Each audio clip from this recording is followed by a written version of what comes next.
It is finally official. The Leagues of Votann are coming to Tacticus. Patch 1.35 just dropped, and it is massive. We have the Votann announcement, 2 incredible new characters for the Emperor's Children and the Space Wolves, as well as the complete modernization of the close combat trait that changes how we're going to play the Tau forever. I'm DB Preacher, and today we're breaking down the news, including a quality of life change that we've been begging for, in this new look, more succinct breakdown of the patch notes. So let's dive in.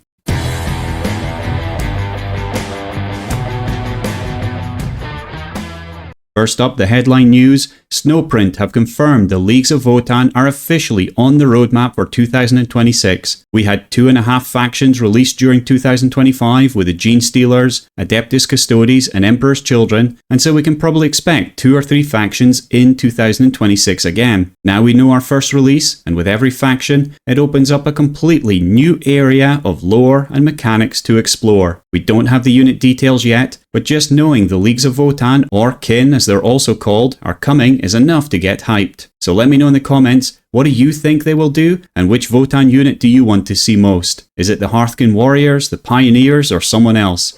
Now for the units we can play soon. First, for the Emperor's Children, we have Laviscus Sentrillion, the Lord Exultant, who is unlockable in the Battle Pass beginning January 4th. And this guy is pure chaos flavor, because his passive refusal to be outdone means he doesn't just want to fight, he wants to be a spectacle, which has been the running theme with the Emperor's Children's faction. This one's a bit special though because he actually ramps up his power based on his allies dealing damage, and this ability really means he might find a place in guild raid teams because he has the potential to be reaching ridiculous amounts of damage. His Euphoric Strikes active ability lets him hit an almighty attack against an enemy, and it doesn't even finish his turn, so he's going to get to follow that up with another massive normal attack. This is fantastic design because it encourages an aggressive, all-in playstyle. You don't want him sitting back, you want him to be in the brawl, ramping up crits and shredding enemies. He really looks like an absolute blast to play and definitely will be finding his way into different players' teams. His relic is the Intoxicating Elixir, which is the same as the other Emperor's Children characters and definitely one to keep an eye out for in the Rogue Trader shop, as a full Emperor's Children team together with full relics are gonna be bonkers. Next, for the Space Wolves, it's Baldr Thunderbrow, the Wolf Priest and a healer for the Wolves. He is unlocked in the hero release event called Saga of the Wolfkin starting January the 11th, but he isn't a passive medic sitting in the back. I think he's being positioned as something like a paladin in the traditional gaming sense. Basically a battle medic who heals and buffs. His passive is Healing Bams, and this buffs crit chance and crit damage of anyone he's healed. But also at the start of their next turn, they're going to receive a second big heal. This is going to be excellent for keeping multiple units alive in legendary events, and providing he can find some battles to participate in, he might just pip Nicodemus to finding a place there. His active Rites of Mordecai is also something I can see being really useful in legendary events because it inspires surrounding allies. Inspired allies will be revived once they've been killed, but they're also going to deal extra damage if they have the Final Vengeance trait. One thing to be careful here though is to not misread the ability because it says they become inspired for 1 round or until they're revived, but the maximum length of the buff is 1 round, so it's not an either or situation. Either way, if you time it right, it will keep your team alive beyond where they normally would last, and more importantly, at the higher ranks, it's a near full heal, which is quite impressive. Finally, he has his own new personal relic, Wordmaker's Helm, which sees him attacking enemies and adding ice to their hex whenever he or someone next to him is healed. So 2 great new additions to Tacticus, and I can't wait to deep dive into them to see what exactly they can do.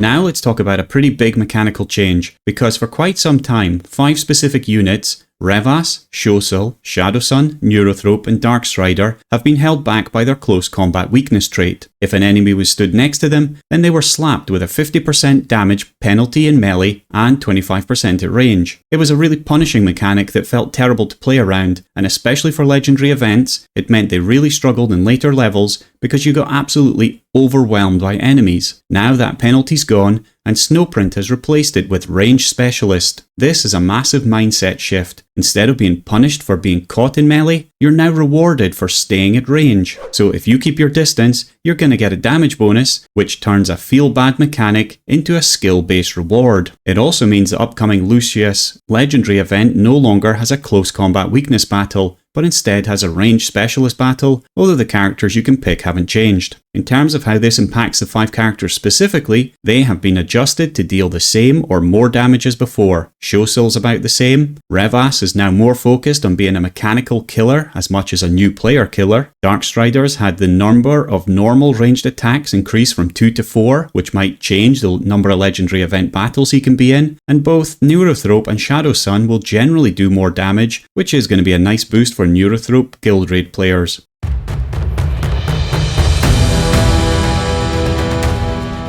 Moving on to the rest of the patch notes, we have some massive quality of life wins. Firstly, you can now add unlocked units to be favourites, which means you can sort through them in the collection screen. This is going to be so good for me because I love to work on leveling a bunch of characters at the same time, and it's always a struggle to find them amongst the masses we now have in game. Secondly, retreat confirmation is finally here. No more fat fingering the retreat button and losing a token. So thank you Snowprint for that one. And for guild raiders, the Avatar of Cain got a significant adjustment. He now deals fewer hits with his Wrath of Cain Unleashed ability, and that's the one where he stands and looks like he's powering up for a big attack, because now the further you are away from him, the less hits he gives, which is going to make the survivability much more manageable for your squishy units. It's a great change to make the fight feel less oppressive. He also won't spam as many Guardian Defenders onto the battlefield, and so overall, I guess these changes are preparing for his next mythic guild raid.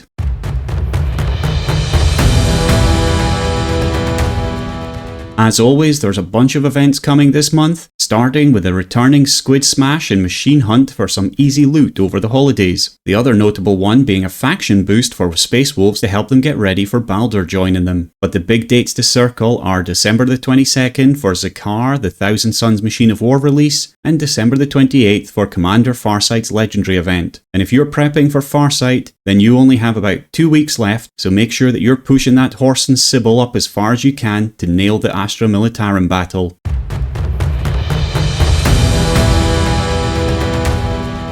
The biggest change with the economy is an adjustment with a Rogue Trader. Now the top center slot of the Rogue Trader will feature relics unique to one character until you buy it. Each new patch the relics will change, but until the end of January, you're going to be able to get Abaddon's Talons of Horus on Monday and Friday, Revas's Advanced Burst Cannon on Tuesday and Saturday, and then Mephiston's Vitaris on Wednesday and Sunday. And as usual, if you have the relic already, Mythic Salvage is going to be offered instead, and you need to have a blue star or wing character before you start to see these appear. There's also a ton of faction-specific requisitions coming up. I've put dates on screen if you're hunting for specific shards. Personally, I'm going to be joining the community with their community choice requisitions. They look like an excellent choice.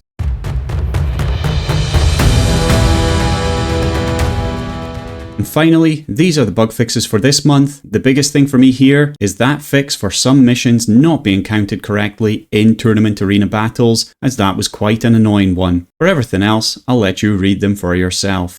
And so that is your full rundown of patch 1.35. Between the Votann announcement, the new characters and the new quality of life improvements, it's yet another very impressive patch. And if you found this new, more succinct breakdown format useful, please do leave a like. It tells me to keep making them this way. I want to hear from you. With a close combat weakness penalty finally gone, which character are you going to be dusting off? Is Revas going back into your main lineup? Or are you going to be trying the new Darkstrider? Let me know in the comments. Thanks for watching, and I'll see you in the next one.